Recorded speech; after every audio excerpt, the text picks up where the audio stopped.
E o presidente Lula não sabe mexer no próprio celular e a primeira-dama Janja da Silva quem controla o aparelho e até responde às mensagens destinadas ao petista. A revelação foi feita por um comentarista da Globo News que analisava a dificuldade de Lula em acompanhar o debate público por meio das redes sociais. Conversava ontem com um ministro que participou da reunião ministerial e ele comentava essa decisão ali do Sidônio, falando sobre a necessidade do governo se comunicar melhor nas redes sociais, nessa era digital. Esse ministro comentou comigo, mas o presidente nem tem celular, ele não sabe acompanhar isso, ele é analógico total. O celular dele, quem tem é a Janja, ele não tem um aparelho para se comunicar com a gente, nem para observar essas informações. Como é que o presidente está hoje presente nas redes sociais? Anunciando medidas.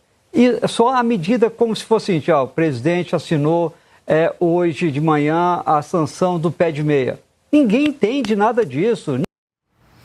Bom, Silvio, não é bem uma revelação, porque nós já sabíamos ali da influência da Janja, que trabalha por intermédio do celular do presidente Lula, ele que admite que não sabe mexer no celular, não acessa as próprias redes sociais, mas vem a público várias vezes defender a regulação urgente das plataformas digitais, que ele não deve fazer ideia de como funciona. Antes de entrar nessa questão que você traz no final, Paula, que é a hipocrisia de ele falar em regulação, né, das redes sociais e é uma figura totalmente analógica, é verdade isso que o comentarista da Globo News disse. Isso é sabido em Brasília há muito tempo. Aliás, nós abrimos o programa falando sobre o Jorge Messias, o Bessias, como a Dilma disse, naquele diálogo interceptado pela Lava Jato. À época, era o Bessias, um contínuo da presidente Dilma Rousseff, quem levaria, né, o ajudante de ordens, levaria o papel para o Lula assinar e se tornar ministro, numa tentativa de impedir a prisão dele, que partia da primeira instância. Ou seja, uma vez ministro, ele responderia a instâncias superiores. Já naquele diálogo, alguém passa o telefone para ele. E quando a Lava Jato mostrou esse diálogo e outros em que Dilma Rousseff, o presidente Lula aparecem, é possível identificar que sempre alguém atendia o telefone da presidência da República. Ele tinha essa figura, um assessor que portava o telefone. O Lula, de fato, não utiliza o aparelho. Se não usava para telefonar, imagina para acessar as redes sociais. É evidente que ele não frequenta nenhuma dessas plataformas que ele quer amordaçar. Ele está fazendo isso porque ele segue a cartilha dos sócios. E os sócios, Alexandre de Moraes, Gilmar Mendes, Dias Toffoli e demais ministros do Supremo, querem a censura das redes sociais. É a única forma do regime se manter. Portanto, ele reverbera esse discurso, ele copia, mas, de fato, ele não acessa nada. Agora, a Janja comandar o Brasil por meio de um aparelho celular, isso sim talvez deveria ser tratado com alguma gravidade neste momento em que cruzamos já a metade do mandato Lula III. A Janja tem a sua cota na esplanada dos ministérios, nós sempre falamos isso, né? Nízia Trindade na saúde, Alexandre Padilha como coordenador político, articulador, ministro de Relações Institucionais. Pois bem, já chegou a hora de compreender que essas figuras incompetentes que estão lá na cadeira, principalmente da saúde, e saúde é coisa séria no Brasil da dengue, essas pessoas não são demitidas porque a presidente, quem tem aqui o telefone celular, é a Janja.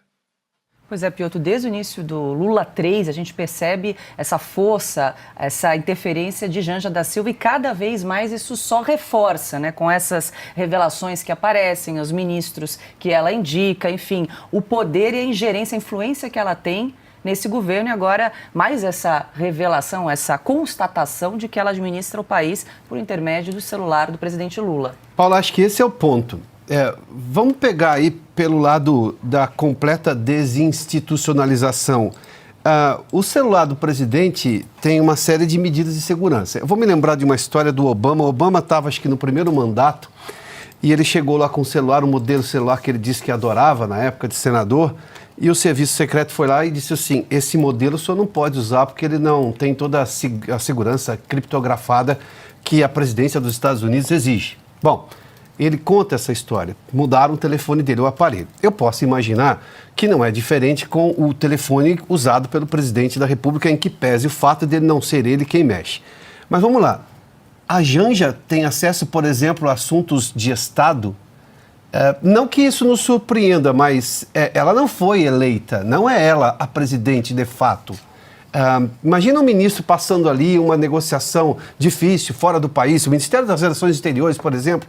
Em algum momento isso vai ser comunicado pelo celular, porque se imagina, se o presidente americano tinha um celular com uma segurança criptografada, é porque o celular é um meio de comunicação, óbvio. Talvez alguns assuntos não sejam abordados pelo celular, mas alguns muito importantes serão abordados pelo celular, estratégicos. Passa pela Janja antes, que o presidente, em algum momento, ele sabe que ele não pode, digamos, segredos de Estado, ele não pode levar para a família dele, não pode levar para a esposa dele. E neste caso, não é nem o caso de levar, ela recebe em primeira mão e depois escolhe. Se ela estiver editando os assuntos que vão ao Lula, e se ela está, digamos, não, deixa que eu respondo, mas responde o quê? O Lula também, ele lê depois a mensagem que ele respondeu, porque lê em algum momento ele tem que saber, né? Eu espero. Né? Porque talvez não saiba mexer no celular, mas lê o que está na tela, em algum momento ele precisa. Que tipo de coisa ela respondeu? Que mensagem chegou para ela que deveria só chegar ao presidente da República? Por mais que você tenha um assessor, e este assessor aí sim tem uma função de Estado, e obviamente com todas as responsabilidades também regidas por um contrato de sigilo, mas a primeira-dama não assina absolutamente nada de contrato de sigilo, tanto que ela não tem cargo. Mas no caso brasileiro, ela está operando o celular do presidente da República, do chefe de governo e de Estado do país. Esse, para mim, é o maior drama. O Silvio já tocou no ponto. E não é alguma gravidade, são todas as gravidades que você possa imaginar. Elas estão todas nessa questão. Não é assim, o Lula não sabe mexer no celular como se fosse uma coisa comezinha de um sujeito completamente despreparado para qualquer coisa mais complexa. No primeiro mandato do Lula, era comum você ouvir dizendo que não mandasse nada para o Lula que tivesse mais do que uma página, porque ele não lia a segunda. Ouvia isso com muita frequência. Silvio trabalhou em Brasília, deve ter ouvido isso com muita frequência. Recentemente, senadores estavam incomodados, senadores da oposição e senadores da situação estavam incomodados que não tinham acesso ao presidente.